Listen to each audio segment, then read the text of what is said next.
Alora's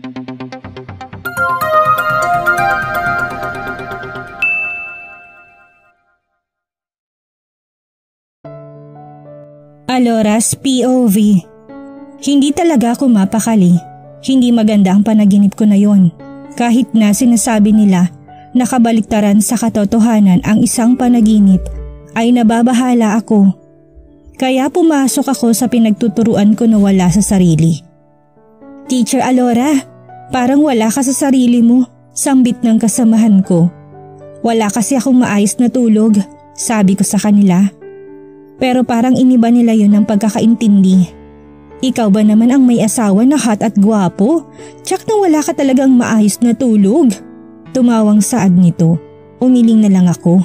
Hindi ko na lang sila pinansin. Dahil oras na ng pagtuturo ko ay pumunta na ako sa classroom ko. Pero bago ako makapunta doon ay may isang babae na nag-aantay sa akin sa labas ng classroom ko. What do you want? Tanong ko dito na makalapit ako sa kanya. Gusto sana kitang makausap, plain itong sabi sa akin. Pwede mamayang hapon na lang. This is urgent, Alora. I need to talk to you. Desperado nitong sambit. After class ko na lang. Ngumiti ito para bang nabunutan ito ng tinik dahil makikipag-usap na ako sa kanya. Sige, salamat Alora dahil pinagbigyan mo ko. Nakangiti nitong turan sa akin. Okay lang yun. See you later. Umalis na ako sa harapan nito. Pumasok ako sa classroom ko at nagsimula ng magturo sa mga estudyante ko.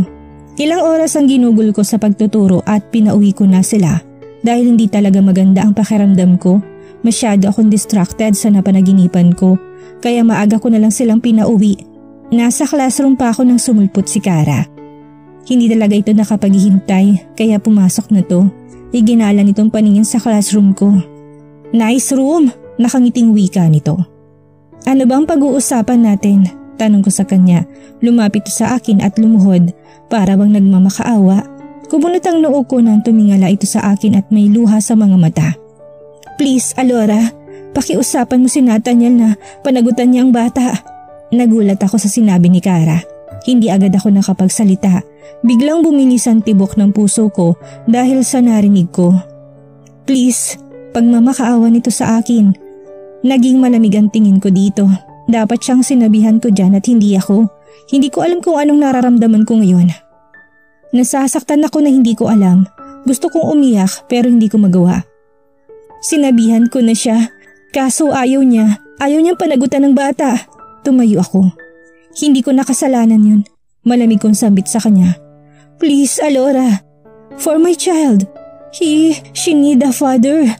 Tiningnan ko siya nang may panilisik sa aking mga mata. Naririnig mo bang sinasabi mo? Gusto mong pakiusapan ko si Nathaniel na panagutan ka niya at iiwan ako? Anong akala mo sa lalaking mahal ko? Tuta? Na basta-basta ko nalang ipinamimigay? Galit kong sigaw dito. Hindi sa ganun. Yun ang pinupunto mo. Umalis ka na. Ayaw kitang makita. Baka makalimutan kong buntis ka. Mahina kong sambit dito. Tumayo ito. Tinignan niya ako bago ito umalis. Napahawak ako sa mesa ko dahil parang hindi ko kaya. Nangihina ako. Hindi na rin nagpaawat ang mga luha ko. Isa-isa na sila nagsipatakan. Hindi ko alam kung ano ang nagawa kong kasalanan at ginagawa nila ito sa akin. Nagmahal lang naman ako. Pero bakit ganito? Sobrang sakit lang.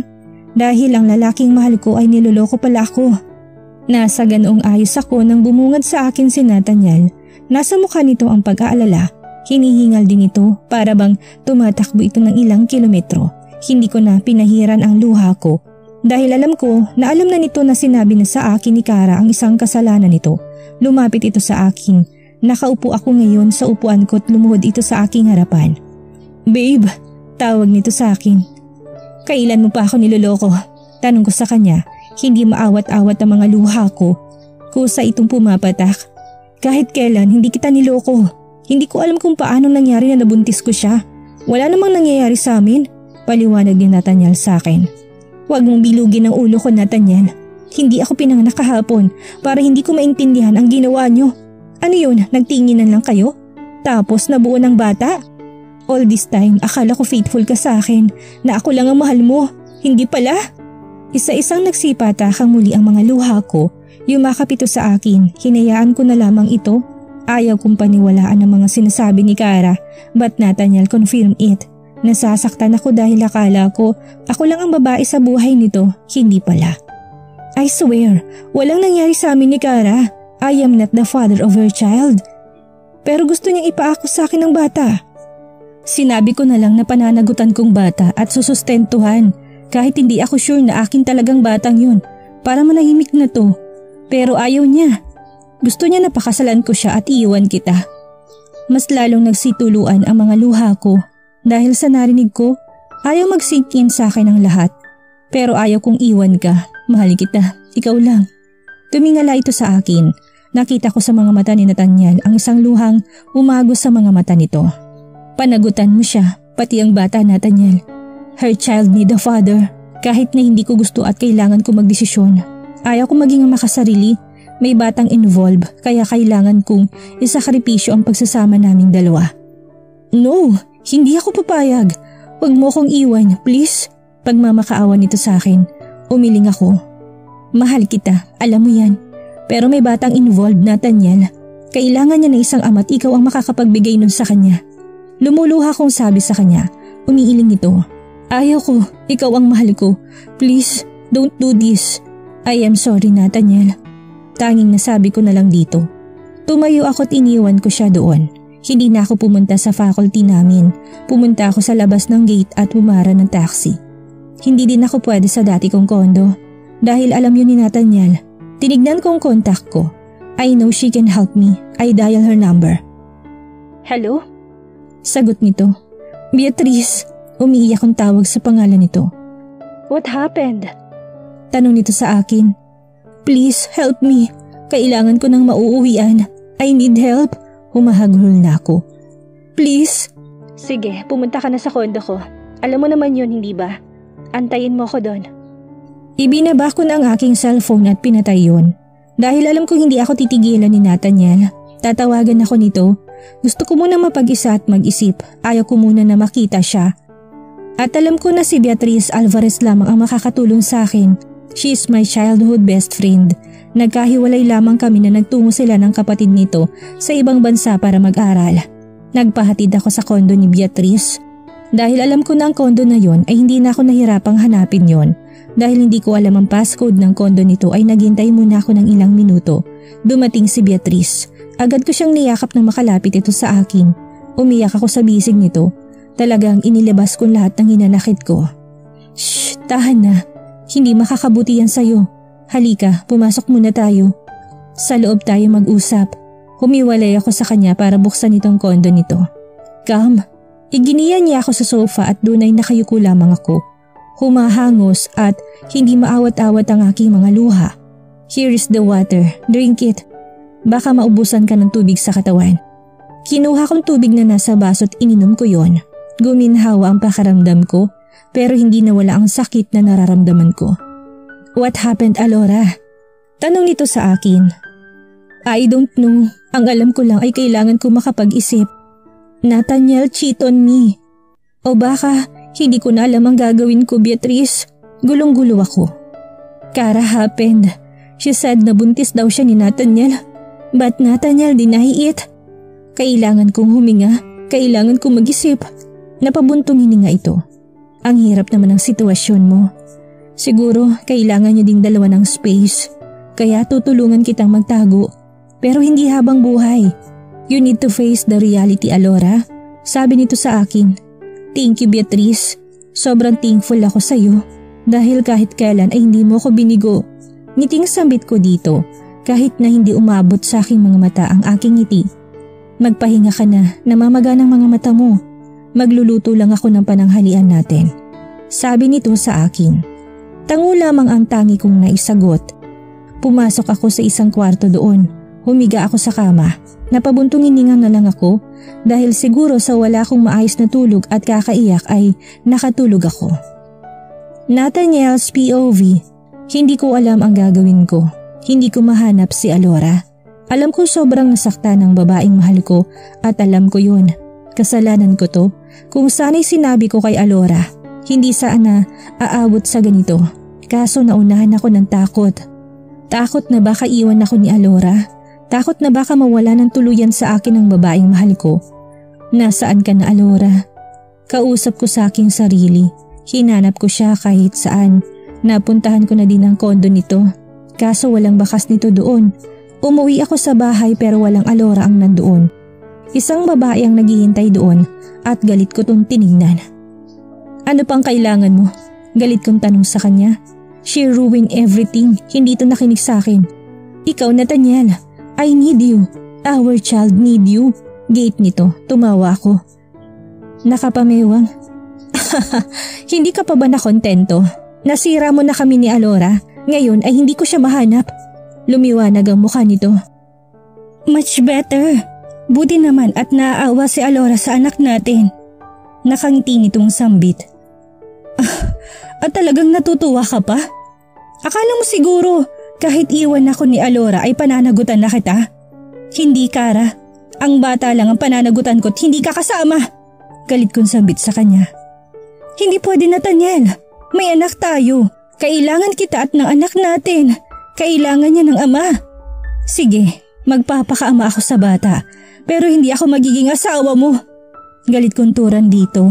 Iniwan ko si Kara doon na nakatayo. Ayaw ko makipagtalo sa babaeng yun.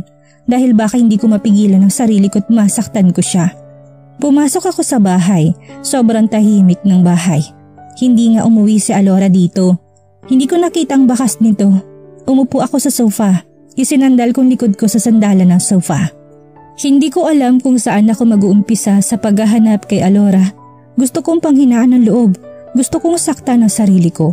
Alam ko na dahil sa akin ay baka mawala ng tuluyan ang babaeng mahal ko. Napahilamos na lang ako sa aking muka. Hindi ko matignan ang muka kanina ni Alora. Alam ko na sasaktan ito dahil sa kagagawan ko. Gagawin ko lahat mahanap lamang to. Hindi ako titigil hanggat hindi ko siya makikita. Lumabas ako sa bahay. Hahanapin ko si Alora. Ayaw kong lumipas ang araw na wala akong ginawa. Nathaniel! Humabol to sa akin. Tinignan ko to. Bakit hindi mo maintindihan, Kara? Hindi ko iiwan si Alora para sa'yo. Kaya umalis ka na sa harapan ko't baka makalimutan kong babae ka. Galit kong asik dito. Hindi ako aalis hanggat hindi ka tumitigil sa paghahanap kay Alora. Bakit? Hinarap ko to. Bakit ba gusto mong paghiwalayin kami ni Alora? Tanong ko dito. Dahil mahal kita. Mahal na mahal kita. Sigaw nito. Ngumisi ako. That is bullshit. Alam mo ba yun? Hindi kita mahal. Tanging si Alora lamang ang mahal ko at hindi mo siya mapapalitan. Iniwan ko si Kara doon na tila wala sa sarili. Kahit anong gawin niya ay hindi ko iiwan ang babaeng mahal ko. Gagawin ko ang lahat. Bumalik lamang ito sa akin. Alora's POV. Isang buwan na mula nang iwanan ko si Nathaniel. Hindi na talaga ako nakipagkita sa kanya. Nakipagkita ako muli kay Kara at ibinigay ko na sa kanya ang gusto niya. Kahit na gusto kong ayusin ang relasyon namin ni Nathaniel ay hindi kaya ng konsensya ko na mawala ng ama ang isang bata. Kaya ako na lang ang bumitaw. Ready ka na? Tanong nito sa akin. Sa loob ng isang buwan ay si Beatrice ang naging sandalan ko. Siya ang naging kasama ko sa hirap na dinanas ko. Hindi madali ang mag-cope up dahil sobra talaga ako nasaktan. Kahit na mahirap ay binitawan ko ang lalaking mahal ko. Naibigay mo na ba sa kanya ang annulment paper? Tanong ko kay Beatrice. Siya ang inutusan ko na ibigay kay Nathaniel ang annulment paper dahil baka hindi ko kayang iwan si Nathaniel. I promise to Kara na iiwan ko si Nathaniel. Oo, naibigay ko na. Aalis na tayo. Baka malate tayo sa flight mo. Ngumiti ako pero hindi umabot sa mga mata kong ngiti na yon. Aalis ako, iiwan ko ang lahat. Alam na nila mommy ang nangyari. Alam nila na nagkaroon kami ng relasyon ni Nathaniel at nagpakasal. Alam din nila na aalis ako ng Pilipinas at doon muna maninirahan sa ibang bansa. They respect my decision. Mahirap? Oo, sobrang hirap. Dahil alam ko, pagdating ko doon ay kailangan ko mag-adjust sa environment. Sige, halika na. Yaya ko kay Beatrice. Tinulungan niya ako sa mga bagahe ko. Lumabas na kami ng kondo nito at nagpunta sa parking lot.